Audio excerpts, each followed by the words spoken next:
नमस्कार, आप देख रहे हैं हिंद भारत और मैं हूं आपके साथ जुड़ा। जैसे कि आप जानते हैं कि अभी हाल ही में पीएम मोदी जो है बांग्लादेश के दौरे पर गए थे, जिस पर सभी लोगों की निगाहें टिकी हुई थी। आप जानते हैं कि अभी इस वक्त बंगाल में भी चुनाव है और इसी बीच पीएम मोदी का ये दौरा बांग्लादेश में एक ऐतिहासिक रूप से आप मानिए, क्योंकि बांग्लादेश ने अपने 50 साल पूरे किए थे आज़ादी के, और इसी उपलक्ष्य में जब पीएम मोदी वहां पर पहुंचे तो वहां की प्रधानमंत्री शेख हसीना को कोविड के वैक्सीन दिए।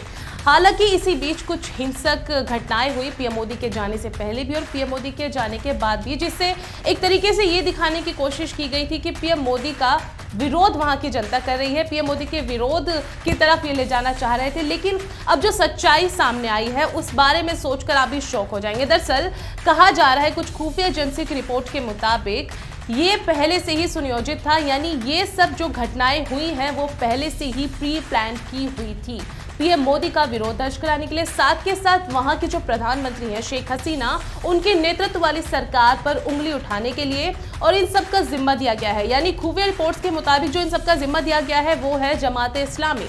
वहां के समर्थकों ने, जो जमात इस्लामी को जो उनके समर्थक हैं, वहां से कम 60% लोगों को इस चीज़ के लिए बुलाया गया था। जो हिंसक घटनाएं वहां पर हुई हैं, जो चीज़ें वहां पर हुई हैं, वो जो प्री प्लान लोगों ने किया था वो दरअसल पहले से ही प्री प्लान था। जिसके बाद वहां के जो जमात इस्लामी के जो नेता हैं उन्होंने अपने 60% समर्थकों को वहां पर बुलाया, उन्हें 3 समूह में बांटा, महिला विंग कमांडर और इसके साथ साथ वहां के जो छात्र संगठन है, जो इस्लामिक छात्र संगठन है, वह सभी लोग मौजूद थे, जिसके द्वारा ये सब प्लानिंग्स हुई। और जो पीएम मोदी के खिलाफ दिखाया गया, जो विरोध जताया गया, वो दरअसल कोई भी विरोध नहीं था।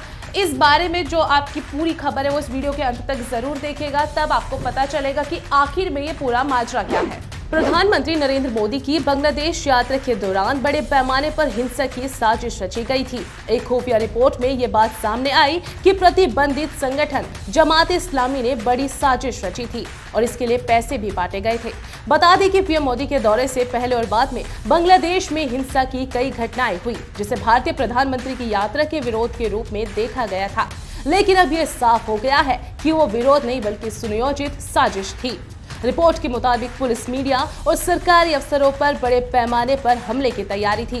रिपोर्ट के हवाले में बताया गया कि जमाते इस्लामी ने इसके लिए भारी मात्रा में पैसे भी बांटे थे, ताकि पीएम मोदी की यात्रा के दौरान कानून व्यवस्था का मुद्दा बनाकर शेख हसीना के नेतृत्व वाली सरकार पर सवाल उठाए जा सके।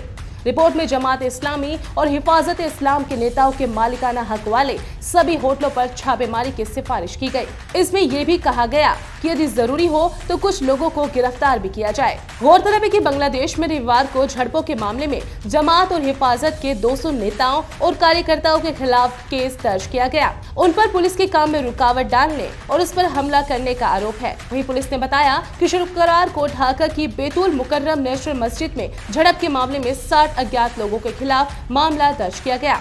रिपोर्ट के अनुसार जमात इस्लाम के नेताओं ने मोदी की यात्रा के मद्देनजर अपने 60% समर्थकों को राजधानी ढाका आने को कहा था। नतीजन इस्लामी छात्र संगठन, महिला विंग और इस्लामिक शरीय संगठन के सदस्य बड़ी संख्या में ढाका पहुंचे, जिन्हें 3 समूह में बांटा गया था।